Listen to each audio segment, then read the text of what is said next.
Hi, welcome to the Gamesplainer. I'm Jeff the Gamesplainer, and today I'm Gamesplaining 7 Wonders. So, this is a year on from when I first Gamesplaned 7 Wonders. These are my thoughts of my experience of what happened to it over the last year, how my thoughts have changed over the last year of gaming for what my approach to this game is. The more I play this game, the more I deal with this game, the more I realise it is not a game to be put in front of people who are not gamers already. While this is one of the granddaddy games that's regarded as a gateway game, it is most definitely not a gateway game. It has a huge, steep learning curve to it. Once you know the game, it is super simple to go and just go bang, bang, bang, bang, I know what's going on, I know what's going on. But if you are not a gamer and you do not recognise how gamers think, this is a really hard game, because what you're looking at is, in your initial hand, you're looking at these cards that do stuff. Some of them are going to give you resources, some of them are just giving you points, some of them are just a symbol. Getting your head around those symbols to start with that's a tough thing. Once you get your head on it and you know what it means, great, easy. You've got a sheet there that tells you what stuff is, but looking at this hand of 7 cards and going to this sheet and going, what's that mean? Oh, okay, what's that mean? And then making a decision. Oh my goodness, it's killer. The number of times I've sat with this game with new players at the table and they're just looking, I don't understand it, I don't understand it, I don't understand it. And what happens, because they don't understand that very first decision, because they're not willing to make that first decision, because they think what I choose here is going to directly affect the rest of the game, and to some extent it does, they shut down. They get to the point where I don't understand what I'm doing, and they don't want to play anymore. And look, I absolutely hate playing a game with someone who's sitting there going, I don't understand, I don't understand, I don't understand. As much as you try and explain stuff, once they've made the decision, I don't understand, to switch that to, I understand and I'm okay to play the game, it's really hard. So you either make the choice of, we've got to press on because through pressing on, that's how you're going to understand, or we stall and try and explain everything to you, even though you're not going to get it until you're doing it. That's tough. And it feels like you're almost torturing someone to get them through the game to the point where they understand what they're doing. I've even had people who are gamers trying to play the game or sitting next to them and saying, this is the 10th time I've played this and I'm only just starting to grasp it. That's a tough thing. That's a really tough thing. I really love this game. I think this is a beautifully elegant game that just flows super simply. You don't have to deal with pushing cubes around. You don't have to deal with how many resources do I have. Sure, you need to know how many you've got, but you don't have these little cubes and go, oh, I've got 3 this turn. If I save them for next time, there's no saving stuff. I've got this many, full stop. If I don't have them, I can buy them from the players next to me. Having that as the basis for this game, it makes it really hard, but it makes it super simple at the same time. Card drafting. This is not the first game that used a card drafting mechanism, but it is probably the game that put that card drafting mechanism on the map.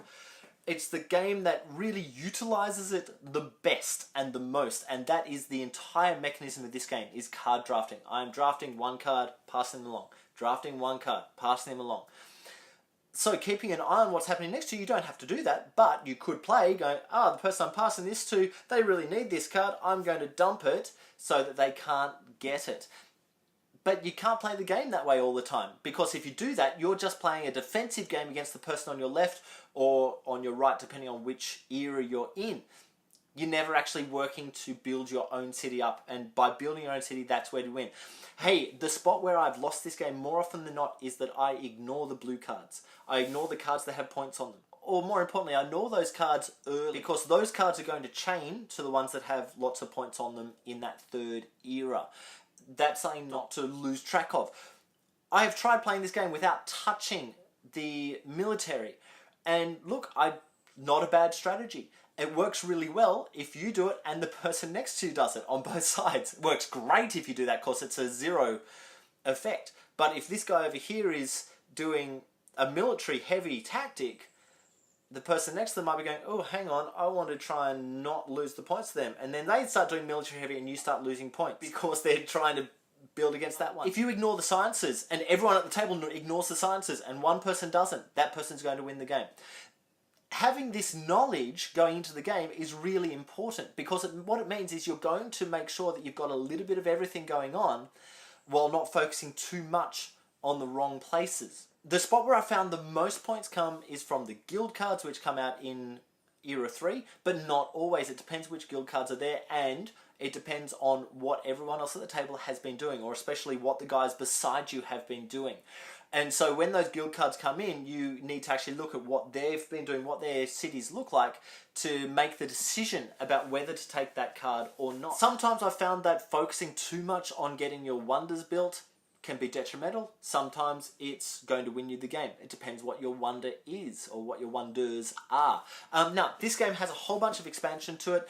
Some new expansions of the expansions came out this year. I haven't managed to get my hands on them yet. I will. I've got every other expansion that's come out for this game, and I like them all. The only one I haven't played with, even though I've got it, is the Tower of Babel expansion, or the Babel expansion. I haven't had a chance to play with that one yet. I don't like this game as a two-player experience. If I'm playing the two-player experience, I'm going to go to Seven Wonders Duel. Seven Wonders as a 3 or more player experience, awesome. Two-player, not so great. Duel is a far superior game when you're looking at the two-player game. I still really like the game. It hasn't hit the table as much as I would like it to. I fear it's fallen into that realm of games that aren't super meaty, and so I tend to not bring them out as much because the gamers I'm playing with, they're growing in their gaminess as well. So I think I should bring it out again really soon. I still like the game. I still think it's a worthwhile game. I think that every gamer should have a copy of Seven Wonders somewhere in their collection. Just like every gamer should have a copy of Catan somewhere in the collection. Even if you may not play it that much, it's these basis games that everything else builds out of. So if you've got these ones, you actually understand where these ones are coming, these other games are coming from, and it just makes it so much easier to connect the rules dots, if you will, when you're trying to explain games. And you remember playing Seven Wonders? Well, this game has a similar idea of that, where you're going to look at this, take a tile, put it down, pass it on. It's a lot easier to explain games like that if you've got a basis rule to step off. You're trying to explain a deck building game. You go, do you remember when we played Dominion? Okay, it's like that, except these are the little differences. I think it's really important that as gamers we're able to pull back into these granddaddy games, the games that started these mechanisms, because it just makes it a whole bunch easier to understand mechanisms and to explain those mechanisms to other players.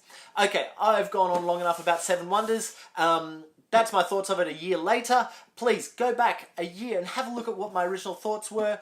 There will have been a link at the beginning of the video. If you didn't click on it, I'll put a link at the end so you can jump back and have a look and see what my thoughts were a year ago, 365 days ago, and you can get an idea of the rules and how it plays if you've never come across Seven Wonders before. So, if you have any comments or suggestions, please write them below.